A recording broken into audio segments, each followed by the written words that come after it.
Welcome to Virgin Prunes Talk. In episode 1, Gavin Friday is in conversation with Eoin Devereux. They discuss the Virgin Prunes 7-part multimedia project, A New Form of Beauty. Gavin Friday, let's begin by talking about A New Form of Beauty. Where did that concept for that set of recordings come from? We were approached by Rough Trade in early 1981 to record our debut album. We kicked against this idea and went for a far more complex project, which would entail recordings, music, visuals, much more outreaching than just an album. A New Form of Beauty, which was a 7-part project. Parts 1 to 4 were recordings, musical recordings, a 7-inch single, a 10-inch single, a 12-inch single and cassette. Part 5 was a live performance and installation. Part 6 was a video of the live performance and installation. And Part 7 was to be a book. Parts 6 and 7 never saw the light of day. But they might yet. They may do.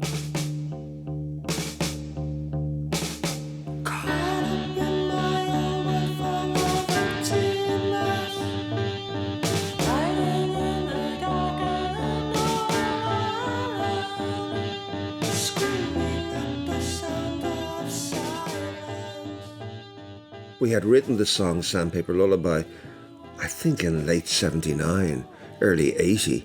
We played it live numerous times, so it was a big fan favourite. And we had decided to record that as our first single. As an influence, I suppose the closest would be we were big fans of Lou Reed and the Velvet Underground, so his Bittersweet Sunday Morning would come to mind. But ours is a little darker than that.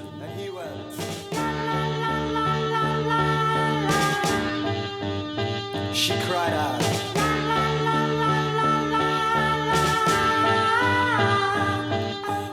Sandpaper Lullaby, literally a lullaby, a really soft piece of music that would quite literally send you to sleep.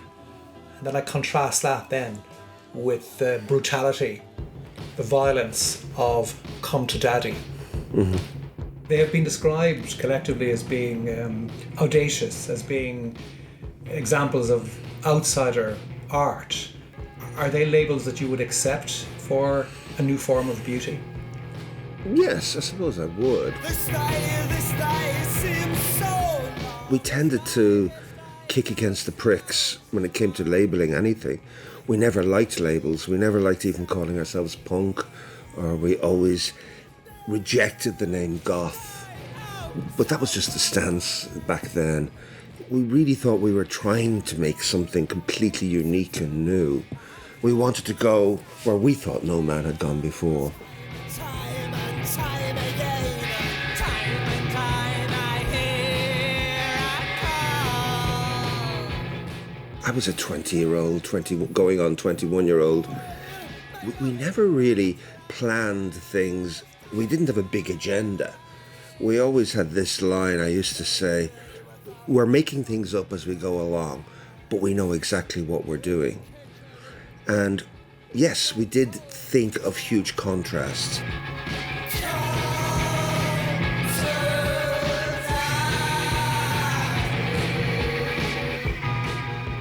I mean, you're going back to 1980, Dublin, Ireland at the time.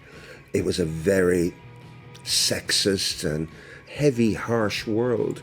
And we looked at abuse in the home, and really, that's what Come to Daddy is about, domestic abuse. Something that's talked about a lot in the last 10, 20 years, but 40 years ago, we were throwing it in your face. 40 years or so later, listening back to the remastered versions, I just can't believe the relentlessness and the absolute articulate heaviness of Come to Daddy. This day seems so long. So I'm quite proud of that. I don't even think anybody has even tackled the issue of domestic abuse so articulately and rawly. It really is a bit of a fucking nightmare to listen to. Far away. Help me. Help me. My love is lost, just like yesterday. Mirror, mirror on the wall. Mirror, mirror, I see it all. My memory of bands at the time in the late 70s, early 80s, and I suppose particularly in Dublin, was that you would hear about a band starting out and there would be a name or named producer going to work with them and turn them into superstars. Yeah. And what is interesting about the first recordings by the Virgin Prunes, so your first singles and then the collection of songs that become a new form of beauty, that you did it yourself. Was that a deliberate decision to effectively produce your own work? It was.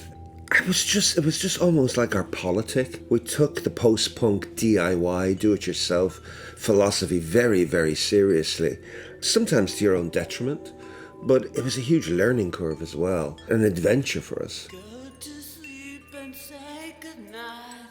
Go to sleep and say goodnight. Go to sleep and say your prayers, and I will sing a lullaby. Sleep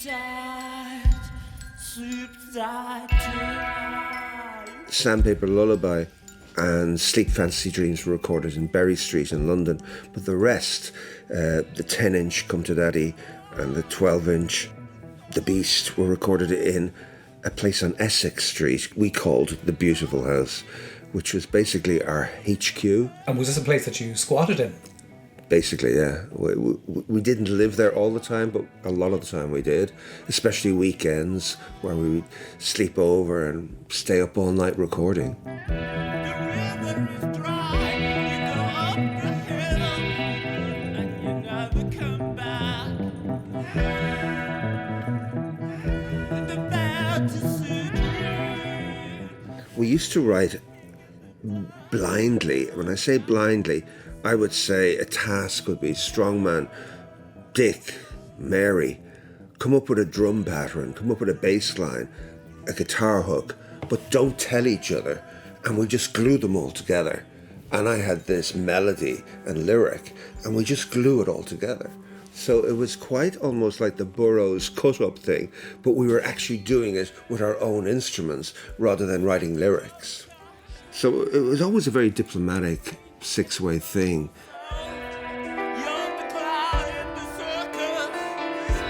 You're the clown in the dream. We believed in very immediate performances, instinctive, raw.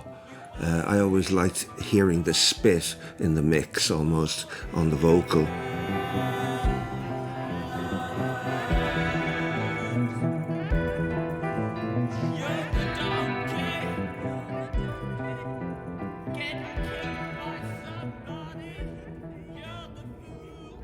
Another thing that creeped in A New Form of Beauty influence-wise was our actual interest in old music, old Irish music, like Sweet Home Under White Clouds. We actually, myself and Guggi, sing this almost Sean-O's-like. I suppose we should explain to listeners outside of Ireland and people who don't have any Gaelic or Irish language that Sean-Os means old style, old fashioned.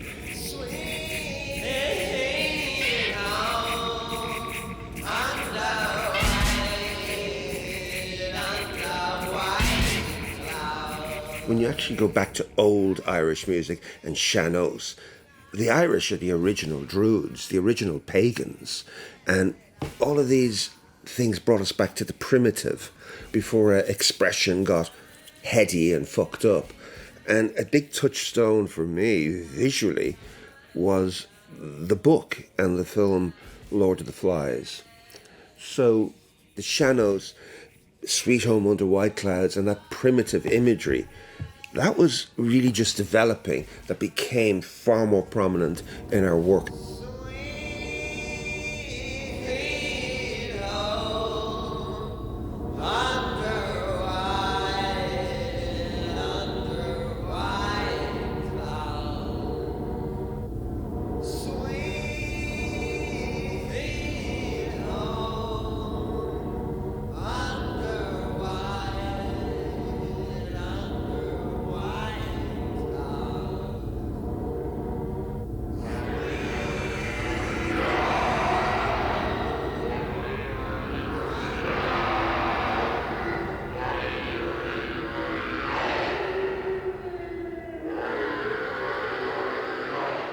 Part 1, 2, 3 and 4 are vinyls and cassettes. Part 5 was an exhibition, the live performance of A New Form of Beauty, and the live installation happened in the Douglas Hyde Gallery, I think it was November 1981, followed by a performance, a 2-hour performance in the Edmund Burke Theatre, which is right next door. We had a manager at the time, Kieran Owens, who actually was one of the directors and on the board of the Douglas Hyde Gallery. And he had invited me to an art exhibition, late 1980, and it was about Hiroshima. And I remember I'd never been to an art exhibition before, and it was a wine reception and hoity-toity types. And me, sort of this rugged north side, slightly intimidated by the word art, which I hated, being really repelled. And I says, look at these fuckers just sipping their wine and looking at like burnt bodies and chatting and laughing. And I said, I'd like them to smell the flesh and really see it.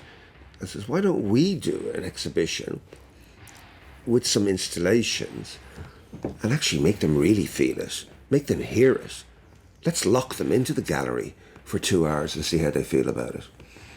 Which, by the way, you'd be arrested for today, to lock a load of punters into an art gallery for 2 hours and not let them out.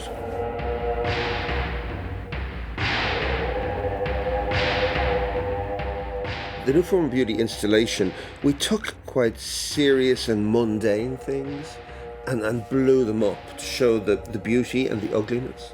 I was quite sort of taken aback by, there was a movie, a surrealist movie called The Discreet Charm of the Petty Bourgeoisie, where people used to sit at a dinner table on toilet pots. But if they wanted to eat, they would go into the bathroom and savagely eat. And I was quite taken aback. So we did our own take on that. So we had the Virgin Prunes dinner party where everyone contributed.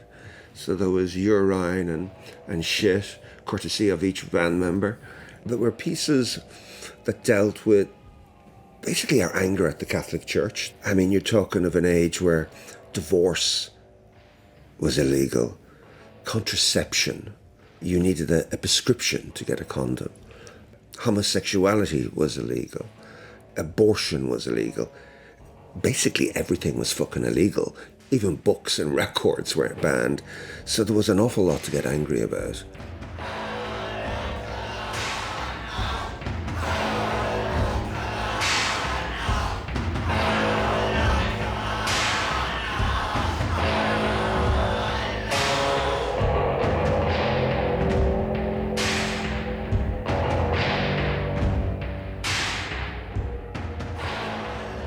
The beast was very much my anger at the word religion and the forced religion and the castration that it had on the arts in Ireland. I fondly look back at that now as well.